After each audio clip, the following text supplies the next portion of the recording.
This story is from Your Turn Practice Book, page 143. It is the timed read for this week.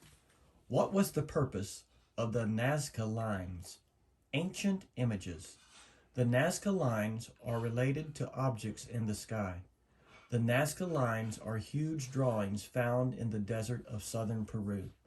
The Nazca people and earlier groups made the images 2,000 years ago by removing dark gravel to show the light sand underneath. Some of the drawings are shapes, like long lines or spirals. Other drawings are of animals or plants. The drawings range in size from 150 feet to 950 feet. They are best seen from a high altitude, such as from an airplane flying overhead. The answer is in the stars. Some people think that the Nazca lines are related to astronomy. Astronomy is the study of objects in the sky, such as planets or stars. One 20th century scientist stated that some of the animal drawings looked like constellations. She thought that the Nazca people drew patterns of stars in the sky. A calendar for all seasons. Another scientist agreed that the lines were related to the stars. He believed the lines were a giant calendar. He noticed that the sun set over one group of lines on the first day of winter each year. Noticing that sunrise and sunset lined up with different lines during the year, he decided that the Nazca used the lines to keep track of the months and seasons. By following the movements of the sun and stars, they knew when to plant and harvest crops. Research shows that there is a connection between the stars and the Nazca lines. Some of the Nazca sand patterns look like certain constellations, and the lines serve as a calendar when the sun lines up with different drawings during the year. Scientists may not know exactly what the Nazca use these lines for, but some are certain it relates to the stars. Ritual paths. The Nazca lines were used as ceremonial paths. There is a good reason to believe that the Nazca lines had spiritual meaning for the Nazca people.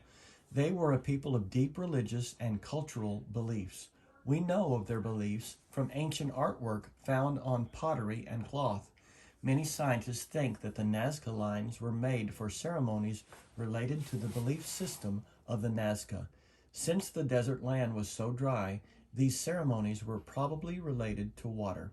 Water was very important to the Nazca. The arid or dry desert land was not good for growing food. Without water, their crops would die. The people needed water to survive. They might have performed spiritual ceremonies to appeal for water. Ceremonial paths formed images. Up close, the Nazca lines look like dusty trails. Anthropologists who study the history and culture of the Nazca people think that's exactly what they are. Most of the drawings are formed of one single line or path. The Nazca could follow the paths to ceremonial locations. The gift of water. Archaeologists have studied fossils near the Nazca lines. They have discovered piles of rocks at the ends of some of the lines. They think the piles were altars. People could leave ceremonial gifts there. The archaeologists have found seashell fossils near the altars. They think that the shells were used in rituals or ceremonies. The Nazca believed that if their ceremonies were successful, they would get more water. Unfortunately, the Nazca ceremonies did not bring water. Eventually, the Nazca people died out. Religion and water were both important in Nazca culture. The Nazca people took part in water-related rituals. Remains of these rituals have been found near some Nazca lines. This tells us that the Nazca lines had a ceremonial purpose. And there's a picture. Nazca lines spider. Nazca lines monkey. Some researchers think the Nazca lines were paths to ceremonial locations.